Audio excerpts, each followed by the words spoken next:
പുതിയൊരു വീഡിയോയിലേക്ക് എല്ലാ മാന്യ പ്രേക്ഷകർക്കും സ്വാഗതം. ഇനി ഞാൻ നിങ്ങളുമായി പങ്കുവെക്കുന്ന അപ്ഡേറ്റ് റോമൻ റെയിൻസിൻ്റെ ആദ്യ പ്രതികരണം റസൽമേനിയ 40-ന് ശേഷമുള്ളത് ഇപ്പോൾ പുറത്തേക്ക് വന്നിട്ടുണ്ട്. അപ്പോൾ അത് എന്താണ് എന്നുള്ളതിനെ സംബന്ധിച്ചും ഏറ്റവും അവസാനമായി കഴിഞ്ഞ റോ എപ്പിസോഡിൻ്റെ റേറ്റിംഗ്സിനെ സംബന്ധിച്ചുള്ള വലിയ സന്തോഷകരമായിട്ടുള്ള ഒരു അപ്ഡേറ്റ് ലഭിച്ചിട്ടുണ്ട്. അപ്പോൾ അതിൻ്റെ ഡീറ്റെയിൽസുമാണ്. അപ്പോൾ നമുക്ക് അധികം ദീർഘിപ്പിക്കാതെ നേരെ വീഡിയോയിലോട്ട് കിടക്കാം. ഒന്നാമതായി പങ്കുവെക്കുന്നത് ഏറ്റവും അവസാനമായി കഴിഞ്ഞ റോ എപ്പിസോഡിൻ്റെ റേറ്റിംഗ്സിനെ സംബന്ധിച്ചാണ്.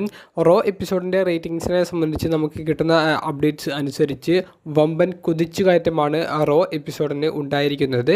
അതായത് 2019 ശേഷം ലഭിക്കുന്ന ഏറ്റവും വലിയ വ്യൂവർഷിപ്പ് ആയിരുന്നു ആദ്യ മണിക്കൂറിൽ എന്നാണ് നമുക്ക് അറിയാൻ സാധിക്കുന്നത്. 3 മില്യണിൽ അധികം viewers rock, Cody Rhodes, triple H തുടങ്ങിയവരുടെ സെഗ്മെൻറ്റ് കാണാൻ മാത്രം ഉണ്ടായിരുന്നു എന്നുള്ളതാണ് നമുക്ക് അറിയാൻ സാധിക്കുന്നത്. ഏകദേശം 3.2 മില്യൺ വ്യൂവർഷിപ്പാണ് അമേരിക്കയിൽ ആ ഒരു മണിക്കൂറിൽ മാത്രം ലഭിച്ചത്. പിന്നീട് റേറ്റിംഗ്സ് കുറഞ്ഞു എന്നുണ്ടെങ്കിലും ടോട്ടൽ 2.3 മില്യൺ വ്യൂവർഷിപ്പ് റോ എപ്പിസോഡിന് ഉണ്ടായിട്ടുണ്ടായിരുന്നു. കൂടാതെ ഇത്രയും വലിയൊരു വ്യൂവർഷിപ്പ് ലഭിക്കാനുള്ള കാരണം റസൽമേനിയ 40 കഴിഞ്ഞിട്ടുള്ള ഒരു റോ എപ്പിസോഡ്, അതുപോലെ തന്നെ ഒരു കാലഘട്ട കൈമാറ്റം എന്ന് പറഞ്ഞുകൊണ്ട് WWE പറഞ്ഞ ഒരു റോ എപ്പിസോഡായിരുന്നു. അതുപോലെ കോഡി റോഡ്സ് പുതിയ അൺഡിസ്പ്യൂട്ടഡ് WWE യൂണിവേഴ്സൽ ചാമ്പ്യൻ ആയിക്കൊണ്ട് റോ എപ്പിസോഡ് ആരംഭിക്കുന്നു എന്നുള്ള ആ ഒരു അനൗൺസ്മെൻറ്റ്, ഇതെല്ലാം കൊണ്ട് തന്നെയാണ് ആ ഒരു വലിയ റേറ്റിംഗ്സ് കിട്ടാനുള്ള കാരണം. ഇനി തുടർന്നുള്ള റോ എപ്പിസോഡിലും ഈ ഒരു റേറ്റിംഗ്സ് നിലനിർത്താൻ സാധിക്കുമെന്ന് തന്നെ പ്രതീക്ഷിക്കാം. എന്തായാലും റോ എപ്പിസോഡ് നല്ല രീതിയിലുള്ള ഒരു റെക്കോർഡ് വർഷങ്ങൾക്ക് ശേഷം സ്വന്തമാക്കിയിരിക്കുന്നു. രണ്ടാമത്തെയും അവസാനത്തേതുമായ അപ്ഡേറ്റ് സൂപ്പർ താരമായ റോമൻ റെയിൻസിൻ്റെ പ്രതികരണത്തെ സംബന്ധിച്ചാണ്.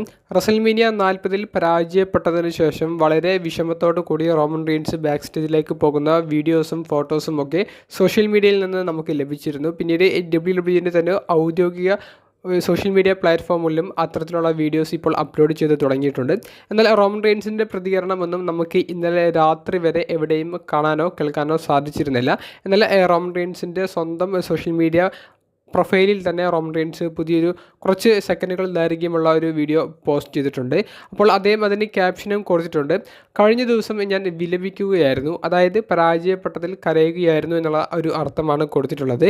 എന്നാൽ ഇപ്പോൾ ഇത് ഡേ 1 എന്നുള്ളതാണ്. അതായത് ഇനി തിരിച്ചുവരവിലെ ആ ഒരു കൗണ്ട് ഡൗൺ ആരംഭിച്ചിരിക്കുന്നു. ഇത് ആദ്യ ദിവസമാണെന്നുള്ളതാണ് റോമൻ റെയിൻസ് ആ ഒരു വീഡിയോയ്ക്ക് ക്യാപ്ഷൻ കൊടുത്തിരിക്കുന്നത്. അപ്പോൾ അദ്ദേഹം വാമപ്പ് ചെയ്യുന്നതിൻ്റെ, ട്രെയിനിങ് ചെയ്യുന്നതിൻ്റെ കുറച്ച് സെക്കൻഡുകൾ ദൈർഘ്യമുള്ള ഒരു വീഡിയോ മാത്രമാണ് പോസ്റ്റ് ചെയ്തിരിക്കുന്നത്. അപ്പോൾ അതിൽ റോമൻ റെയിൻസിൻ്റെ ഒരു ലുക്ക് നമ്മൾ നോക്കുകയാണെങ്കിൽ അദ്ദേഹത്തിൻ്റെ ക്യാരക്ടറിലൊന്നും യാതൊരുവിധ ചേഞ്ചും സംഭവിച്ചിട്ടില്ല. ട്രൈബൽ ചീഫ് എന്ന് പറയുന്ന ക്യാരക്ടറിൽ തന്നെയാണ് റോമൻ റെയിൻസ് ഉള്ളത്. അപ്പോൾ റോമൻ റെയിൻസ് ഇനി വരുമ്പോൾ ബിഗ് ഡോഗ് ആയിരിക്കുമോ, ഫേസ് ക്യാരക്ടർ ആയിരിക്കുമോ എന്നുള്ള പല തരത്തിലുള്ള ചർച്ചകളൊക്കെ റെസ്ലിംഗ് ലോകത്ത് നടന്നിരുന്നു. അപ്പോൾ അതിനുള്ള ഒരു ക്ലാരിഫിക്കേഷൻ നമുക്ക് റോമൻ റെയിൻസിൻ്റെ ഭാഗത്ത് നിന്ന് ലഭിച്ചിട്ടുണ്ട്.